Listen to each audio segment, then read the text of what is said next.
Pada video ini saya akan menjelaskan hasil kerja saya selama 1 minggu ini berkaitan dengan tema yang ingin saya tulis dalam sebuah artikel, yaitu tentang bekerja sebagai keutamaan dalam surat 1 Tesalonika. Dari hasil studi saya menemukan bahwa Paulus memiliki gagasan triadik kristologis, yaitu iman atau pistis, harapan atau elpis, dan kasih atau agape. Gagasan triadik kristologis ini membingkai surat 1 Tesalonika. Kita dapat melihatnya pada bab 1 ayat 3 dan pada bab 5 ayat 8. Dalam surat 1 Tesalonika ini, kita juga dapat menemukan bahwa Paulus memiliki gagasan triadik lainnya yang bersifat eklesiologis. Gagasan triadik eklesiologisnya ini disandingkan dengan gagasan triadik kristologisnya. Gagasan triadik eklesiologis Paulus adalah pekerjaan atau ergon, usaha atau kopos, ketekunan atau hypomone. Dua gagasan triadik Paulus yang disandingkan itu secara genetif menjadi rumusan berikut ini. Dalam bahasa Yunani, tu ergu tes pisteos kai tu kopos tes agapes kai tes hypomones tes elpidos. Dalam bahasa Indonesia, pekerjaan imanmu, usaha kasihmu, dan ketekunan pengharapanmu. Dan dalam bahasa Inggris disebut your work of faith and labor of love and passion of hope. Dua gagasan triadik Paulus ini yang ditemukan dalam surat 1 Tesalonika membuat saya mengajukan beberapa pertanyaan yang coba saya jawab. Pertanyaan pertama, mengapa Paulus tertarik dengan gagasan triadik eklesiologis dan menghubungkannya dengan gagasan triadik kristologisnya? Paulus merumuskan relasi gagasan triadik eklesiologis dan gagasan triadik kristologis dengan memakai hubungan genetif. Paulus mau menunjukkan bahwa pekerjaan, usaha, dan ketekunan berasal dari iman, kasih, dan pengharapan. Beberapa komentar dari para ahli disebutkan atau dicetuskan untuk memahami apa maksud dari hubungan dua triadik itu. Pertama, komentar yang berbicara tentang pekerjaan iman atau tu ergu tes pisteos. Pertama dari Malherbe. Menurutnya, pekerjaan iman berhubungan dengan pemberitaan Injil jemaat Tesalonika kepada daerah sekitarnya. Kita dapat melihatnya pada 1 Tesalonika bab 1 ayat 8. Menurut V, pekerjaan iman dihubungkan dengan pelayanan Kristiani, artinya pekerjaan yang diarahkan kepada Kristus. Menurut Green, pekerjaan iman sejajar dengan perbuatan baik kepada semua orang. Sementara Wanamaker menghubungkan pekerjaan iman dengan gaya hidup Kristiani yang membedakan dengan orang-orang kafir. Lalu beberapa komentar dari para ahli juga ikut berusaha menjelaskan apa arti usaha kasih. Menurut V, usaha kasih atau tu kopu tes agapes adalah kerja tangan, artinya pekerjaan yang dilakukan dalam cinta untuk orang lain. Menurut Green, usaha kasih itu adalah tindakan besar dari orang-orang yang percaya, yaitu orang-orang Kristiani. Wanamaker menyebut usaha kasih itu sebagai tindakan cinta terhadap orang-orang Kristen lainnya di daerah Makedonia. Pertanyaan saya yang kedua, mengapa Paulus mengucap syukur kepada Allah untuk gagasan triadik eklesiologisnya? Apa hubungannya dengan ucapan syukur Paulus atas penderitaan yang dialami umat Tesalonika yang bisa kita temukan dalam 1 Tesalonika bab 2 ayat 13-15? Malherbe memberi argumen. Jemaat di Tesalonika mengalami penderitaan.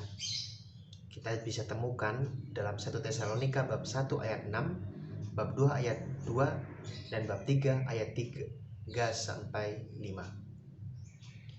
Menurut Malherbe, penderitaan itu menjadi alasan utama dari tugas perutusan Timotius, seperti kita temukan dalam 1 Tesalonika bab 3 ayat 2. Malherbe juga berpendapat bahwa penderitaan bukanlah akibat dari penganiayaan orang-orang yang memusuhi jemaat, tetapi berasal dari pergumulan batin. Malherbe memberi pendapat bahwa pergumulan batin itu bisa menunjuk pada dua subjek. Yang pertama, pada penderitaan batin Paulus karena pengetahuan iman Paulus yang mungkin mengecewakan gereja muda di Tesalonika. Dan yang kedua, penderitaan batin yang menunjuk atau yang dimiliki oleh jemaat Tesalonika yang mengalami pergulatan karena telah memutuskan masa lalu mereka untuk menerima dan menghidupi Injil yang diwartakan oleh Paulus. Tetapi bukti-bukti yang ditemukan dalam teks Perjanjian Baru, seperti dalam Kisah Rasul bab 7 dan juga 2 Tesalonika bab 1 ayat 4, dan catatan Malalas dari Antioquia menjelaskan adanya penganiayaan yang nyata terhadap jemaat di Tesalonika dari orang-orang bukan Kristiani. Lalu apa yang bisa disimpulkan? Menurut saya, 1 Tesalonika ditulis untuk jemaat yang menderita dan membutuhkan motivasi untuk jalan hidup yang telah mereka pilih, yaitu menjadi pengikut Kristus. Paulus memberikan motivasi itu dengan menjelaskan bahwa 3 hal yang telah mereka hidupi, yaitu pekerjaan, usaha, dan ketekunan, berasal dari sifat eskatologis hidup di dalam Kristus, yaitu hidup dalam iman, kasih, dan harapan untuk menunggu kedatangan Kristus dari surga atau parousia. Pertanyaan yang ketiga, mengapa Paulus menjelaskan kembali pelayanan yang telah ia lakukan di Tesalonika dalam 1 Tesalonika bab 2 ayat 1-12? Ada banyak jawaban. Yang pertama, Paulus menanggapi kemungkinan tuduhan kepadanya bahwa ia adalah nabi palsu atau sebagai seorang filsuf pencari kemuliaan yang mencari-cari uang. Yang kedua, Paulus ingin membedakan dirinya dengan guru bayaran atau sofis yang berkeliling dan tidak memiliki reputasi di tengah-tengah masyarakat. Yang ketiga, Paulus ingin mengingatkan teladan hidupnya sebagai model yang harus ditiru oleh jemaat Tesalonika. Bagaimana kita menyimpulkan dari berbagai pendapat tentang maksud Paulus menyatakan kembali pelayanan yang telah ia lakukan di Tesalonika? Begini jawaban dari saya. Paulus ingin menegaskan validitas iman pembaca suratnya dengan menegakkan integritas pembawa kabar sukacita Injil, yaitu dirinya. Integritas itu ditunjukkan oleh Paulus dengan teladan hidupnya yang mewartakan Injil dan sekaligus bekerja untuk memenuhi kebutuhannya, sehingga tidak menjadi beban bagi jemaat Tesalonika. Pertanyaan yang keempat, bagaimana Paulus memberikan gambaran konkret kepada jemaat Tesalonika agar mereka mengikuti teladan hidupnya? Paulus mengajak jemaat Tesalonika untuk hidup dengan tenang, untuk mengurus persoalan-persoalan sendiri, dan bekerja dengan tangan. Dari 1 Tesalonika bab 4 ayat 11, kita bisa menemukan 3 hal yang ditekankan oleh Paulus, yaitu hidup dengan tenang, mengurus persoalan-persoalan sendiri, dan bekerja dengan tangan. Apa arti dari ketiganya? Hidup dengan tenang diartikan sebagai tuntutan untuk menarik diri dalam dunia politik dan bersikap rendah hati, mengingat jemaat Tesalonika sedang mengalami penganiayaan.